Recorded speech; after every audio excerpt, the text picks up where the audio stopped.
रक्षा मंत्री राजनाथ सिंह ने ट्वीट किया है और इसकी जानकारी दी है कि इस बजट में रक्षा बजट को भी अच्छा खासा पुश मिलता हुआ दिख रहा है, 6 लाख करोड़ के पार, जो कि नरेंद्र मोदी सरकार बार बार कह रही है कि भाई हम देश की सुरक्षा को लेकर बहुत गंभीर है। वो एक बार बजट में प्रावधानों में भी दिख रहा है।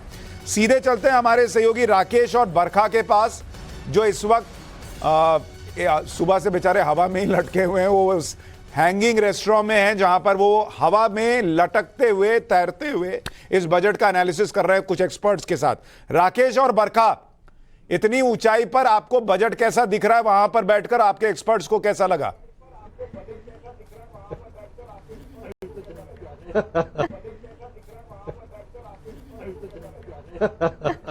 इतनी ऊंचाई पर देखिए अभी सुशांत, चर्चा जब यहाँ पर चल रही है, खुशी जरूर है यहाँ पर, ये समझ में आ रहा है कि हाँ, जो अभी टैक्स को लेकर बातचीत हुई है, जो यहाँ पर रिबेट एक तरह से दे दिया गया जिसकी उम्मीद की जा रही थी, उससे यहाँ पर खुशी है। किसानों के लिए जो बातें यहाँ पर कही गई हैं कि सहयोग और ज्यादा किया जाना, युवाओं की बात इसमें की गई है और युवा भी हमारे साथ इस वक्त मौजूद है, उस पर भी हम चर्चा करेंगे। जो खास मेहमान जुड़े हुए राकेश, उनसे भी बात होगी। नहीं, और बिल्कुल, और सुशांत आप लगातार ये चर्चा कर रहे थे कि मार्केट रॉकेट की तरह ऊपर जा रहा है, तो देखिए रॉकेट की तरह हम भी तब से ऊपर हैं। और आप जब शुरुआत में सबसे पहले हम लोगों तक आए थे तो आपने कहा था कि ऊपर जा रहे हैं, ऊपर वाला मिल जाए तो पूछ लीजिएगा कि मिडिल क्लास वालों को कुछ मिलेगा कि नहीं मिलेगा। अब मिडिल क्लास वालों के लिए बड़ा ऐलान हो गया है और रॉकेट की तरह मार्केट ऊपर है, तो हम भी लगातार ऊपर बने हुए हैं ताकि बर्ड आई जो व्यू होता है ना, उससे समझ पाए कि ये बजट कितना बेहतर है। खास तौर पर 24 से पहले ये पूरा बजट है, तो इसमें 24 की आहट है क्या 23 के इस बजट में। आयुष लोहिया हमारे साथ हैं, अनुराग सिन्हा हमारे साथ हैं और कुछ स्टूडेंट्स भी हमारे साथ हैं जो कि टैक्सेशन की पढ़ाई कर रहे हैं, जो नए टैक्स एक्सपर्ट्स बनेंगे आने वाले समय में। तो आयुष, मैं सबसे पहले आपके पास आता हूं।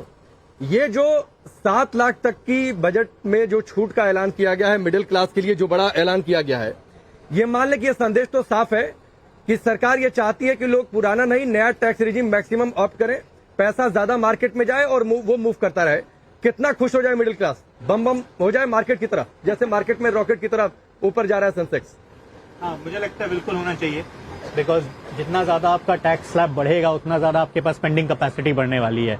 और आपके जो ख्वाब रहे हैं कोविड के बाद से, स्पेशली लोग स्पेंड करना चाहते हैं on discretionary items, discretionary expenditures, वो काफी बढ़ना चाहिए, which is good for everyone, for the consumer as well as for the industry. ठीक है आयुष जी, एक बात बताइए, अब जब टैक्स को लेकर ये छूट यहाँ पर दी गई है, तो आपको लग रहा है अब जो परचेजिंग पावर है वो आम जनता की यहाँ पर बढ़ने वाली है, क्योंकि जो कस्टम ड्यूटी है उसमें भी काफी ज्यादा छूट दी गई है। आपका क्या टेक है इस बजट का? देखिए, डेफिनेटली इन सारे बेनिफिट से डिस्पोजेबल इनकम मिडिल क्लास में बढ़ेगी और उसकी वजह से जो एक लेविश बाइंग है या एस्पिरेशनल बाइंग है उससे बहुत ज्यादा प्रमोशन मिलेगा। खासतौर से सर्विस सेक्टर को बहुत ज्यादा बढ़ावा मिलेगा। जैसे आज की तारीख में हम देखते हैं डिलीवरीज और ई कॉमर्स और इन सारी चीजों के ऊपर डिस्पोजेबल इनकम का डेफिनेटली जो एक्सपेंडिचर है एक मीडियम हाउस होल्ड का, वो और इंक्रीज होगा। तो ओवरऑल अगर हम देखेंगे तो इससे इंडस्ट्री को भी बहुत बढ़ावा मिलेगा। एक ऑटो सेक्टर को बहुत बड़ा पुश इस बजट में दिखाया गया है, क्योंकि जो ओल्ड व्हीकल्स, पोल्यूटिंग व्हीकल्स हैं, उन्हें रिप्लेस करने के लिए स्क्रैपिंग पॉलिसी को एक अलग से बजट एलोकेट किया गया है।